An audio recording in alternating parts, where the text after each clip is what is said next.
Hola, José.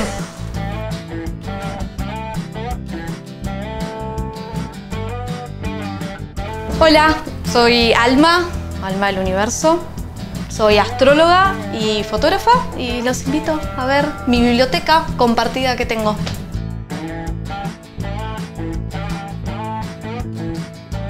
El primer libro que leí, voy al libro del sector de los libros antiguos. Hay varias cosas acá, o se me vienen varias cosas. Un recuerdo que yo tengo con Cuentos de la Selva, de Quiroga.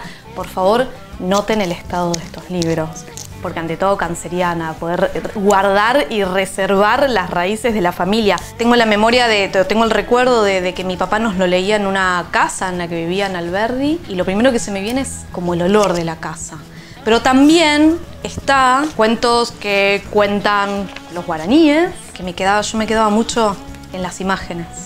Y también de mis primeros libros era Cuentos que cuentan los Toba. Yo me acuerdo que los leía y para mí era como la idea de poder crecer con otra imagen, de que se te abriera la cabeza, de pensar en otros mundos. De todas formas, mi primer recuerdo siempre viene con un libro o con un cuento que no era un libro, sino que es una historia que me contaba mi papá. Mi recuerdo es estar sentada a los pies de la biblioteca con mi hermanito y mi papá, y él me contaba la historia de cómo se había hecho el café. Y era una historia que iba de que el protagonista, los animales que se iban encontrando, le iban diciendo qué hacer. No sé, con los sonidos propios de los animales, le decían, no sé, bébelo, muélelo, una cosa por el estilo. Y para mí era un cuento increíble. Y un día le dije, papá, contame de nuevo el cuento del café. Ay, no sé, hija, no me acuerdo. ¿Pero cómo no te acordás? ¿Dónde está? No, yo me lo inventé. Y para mí fue un shock enterarme de que en realidad se lo había inventado y que no era un libro, para mí era un cuento. Eso que me había contado era un cuento. Mi viejo tiene luna en Piscis y bueno, esto canaliza desde otro lugar.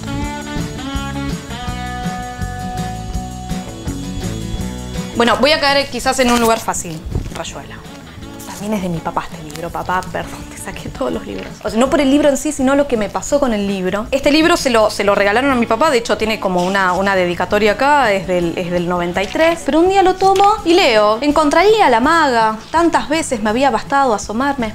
Y nunca pude pasar de la primera página o nunca pude pasar de la maga en el puente. Así un año y al otro año volví a hacer un intento y de nuevo no podía pasar de la maga, y al tercero y al cuarto y un año pude pasar la primera página y a la segunda y a la tercera y me lo comí. Y para mí fue la experiencia de entender que evidentemente los libros te están esperando, pero que hay un tiempo para cada libro. Un gran libro de consulta y que siempre vuelvo especialmente cuando tengo que trabajar lo que tiene que ver con la energía librana, es Todorov, La conquista de América. En La conquista de América él habla del encuentro con la alteridad, es decir, con el otro, con la otra, y todo lo que pasa en el medio desde el punto de vista de la conquista de América. Y cómo la conquista es la conquista sobre las subjetividades, sobre los cuerpos. Él empieza diciendo, quiero hablar del descubrimiento que el yo hace del otro. A mí me parece maravilloso porque desde este avance sobre el territorio americano, él también está haciendo, por lo menos visto desde la astrología, una referencia al encuentro que dos personas tienen cuando se empiezan a vincular, que es el estadio de Libra, y en donde después empiezan a fusionarse, que es el estadio de Escorpio.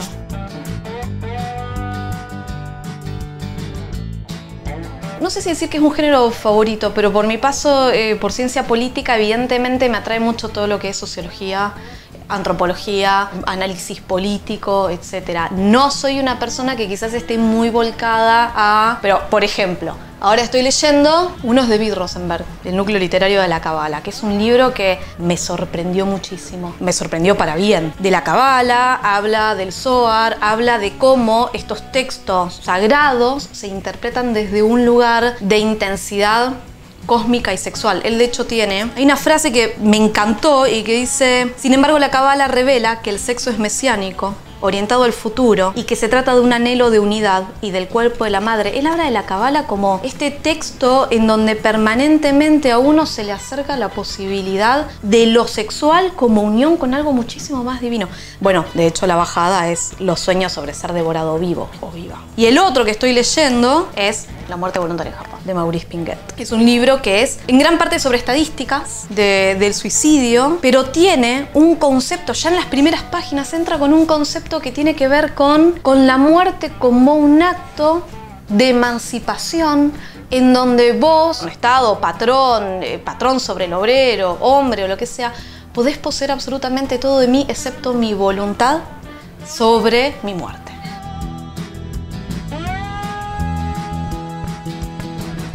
Voy a caer de nuevo en el lugar fácil. Un autor favorito siempre va a ser Borges o Cortázar. Tengo algo de Borges, igual estoy pensando también que Mircea Eliade es también un súper favorito. Muerte e iniciaciones místicas es la Biblia. Es un trabajo antropológico sobre los procesos de iniciación en diferentes tribus, pero cómo este proceso de iniciación, evidentemente sigo sacando todas temáticas escorpianas. Estos procesos tienen que ver con poder dejar morir una etapa y poder dar inicio a una cosa más, a una cosa nueva. Y cómo estos procesos de trascendencia hablan de un duelo, hablan de una muerte, hablan quizás como de bajar a algún lugar para poder reemerger. El erotismo místico en la India también empieza con unas imágenes, unas versiones muy parecido al de Rosenberg sobre la Cábala con respecto a esta idea de que lo femenino y lo masculino se une para poder encontrar algo de lo que está más arriba, más afuera, más allá.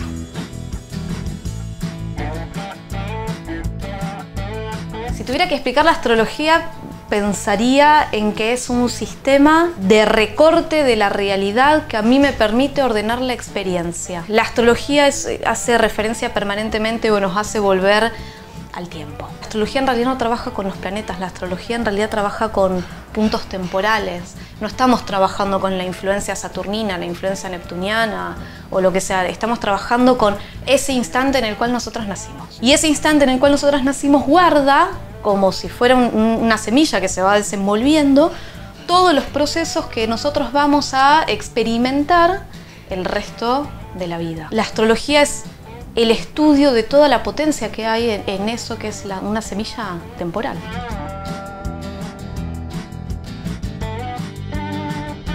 Libros de astrología básicos. Yo ahí tengo un problema porque la gente muchas veces me pregunta qué puedo empezar a leer. No les recomiendo lo que yo empecé a leer, que es el libro básico, que es el de Eloy Dumont. El de Eloy Dumont y el de Adolfo Weiss, que es este de acá, son las grandes referencias. En realidad, este libro es increíble. Lo que pasa es que estos son textos muy cercanos a la astrología tradicional. Y la astrología tradicional tiene cosas como dice... Y lo cito, Adolfo, cuando vos tenés Neptuno en la casa 4, como yo, buscás Neptuno en la casa 4 y te dice, bueno, vas a morir olvidada, ahogada y en la pobreza. Gracias, Adolfo. No. Con lo cual, recomiendo algo que es más cercano a lo que hoy le decimos la astrología humanística, que puede ser cualquier libro de, si pensamos en alguien de acá más cercano, Eugenio Caruti, Las lunas o los ascendentes, que es más amigable para leer. Y si no, obviamente, Rudyard, que acá yo tengo las casas astrológicas, pero tiene otros libros que quizás los recomiendo más, como hay uno que se llama Dimensión Galáctica de la astrología o El latido de la vida. Rudyard es más cercano a la astrología humanística, es mucho más accesible de leer, es mucho más poético. También Caruti. Y si no, la estrella de la astrología humanística hoy, que es Liz Grini. Este es Los Luminares, que ella hizo con Howard Sasportas, pero tiene libros que son de la autoría de ella. Estos libros son mucho más accesibles en el sentido de que tienen otra poética, tienen otra llegada. Los libros de astrología más tradicional, si bien son sumamente necesarios, son más crudos, más tajantes, más matemáticos. Entonces, si vamos a empezar por algo que nos quiera acercar, ¿no? Hay una gran faltante, que es la astrología y el género. La astrología y la discusión de género. Por eso yo también intento producir, autogestionar con los fanzines, ¿no? Este es el segundo, este es el que diseñó e ilustró Jazmín Varela. Y este fue mi primer fanzine. Pasa que estos fanzines tienen una característica, que es que yo los empecé a escribir o salieron en un periodo de Mercurio retrógrado. Y cuando Mercurio está retro, generalmente todo lo que tiene que ver con comunicación, con edición, con mostrar y demás, se traba. Entonces cada uno me lleva 3 meses hacerlo, o más. y me obligan a revisar permanentemente. Este fanzine creo que estuvo durmiendo 1 año y medio el primero. Entonces cuando lo largué fue como, ok, sale. Sin diseño, con los escritos, con lo que yo quiero decir, que no sale en otros lados, sale. Pero sale porque lo necesitaba destrabar porque Mercurio Retro me estaba pasando por encima.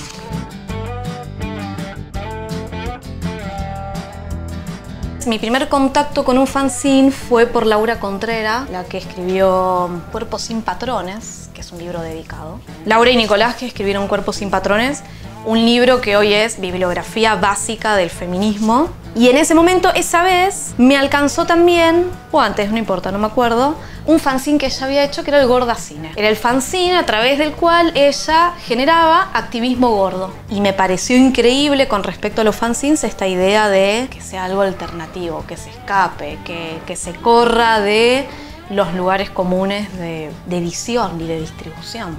Tiene que ver un poco con la resistencia.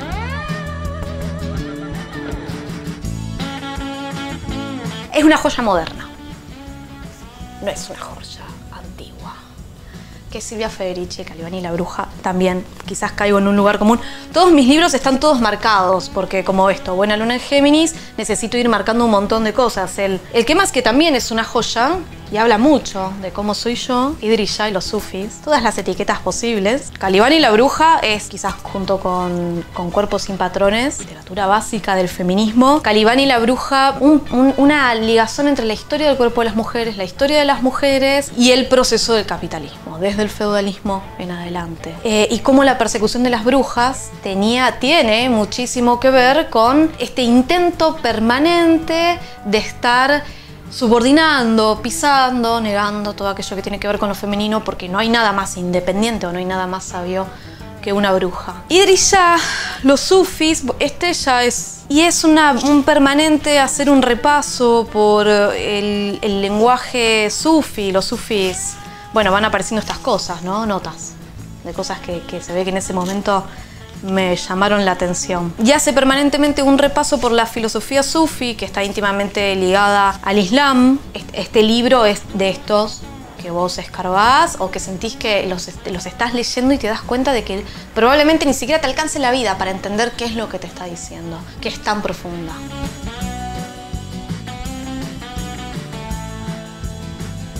Yo era muy chica. No entendía muy bien cómo venía el asunto. El Alquimista me acuerdo que me impactó, obviamente. Aparte, en ese momento se empezó a usar el Maktub.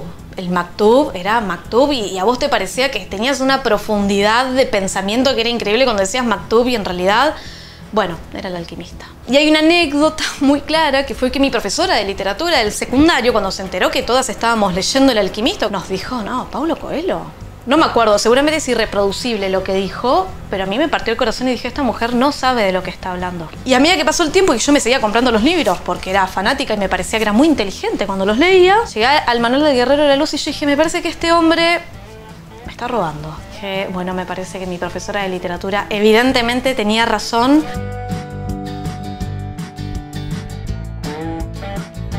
Hay un sector que claramente tiene que ver con esta parte compartida de los deportes y sociología del deporte, que lo comparto con mi compañero. De este lado sí hay un orden, de este lado no.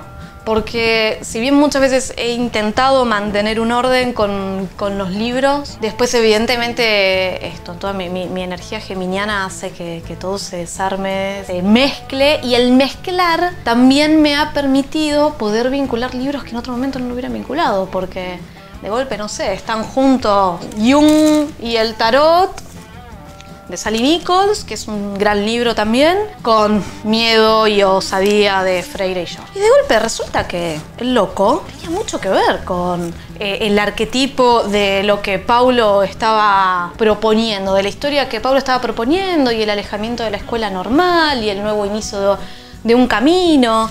Entonces el desorden, yo creo que si bien me pesa porque pierdo mucho tiempo buscando, me permite que no haya lugares que finalmente nunca toco y me permite ir conectando un montón de saberes que en otro momento no me hubiera dado cuenta que estaban conectados o que se podían conectar en algún nivel.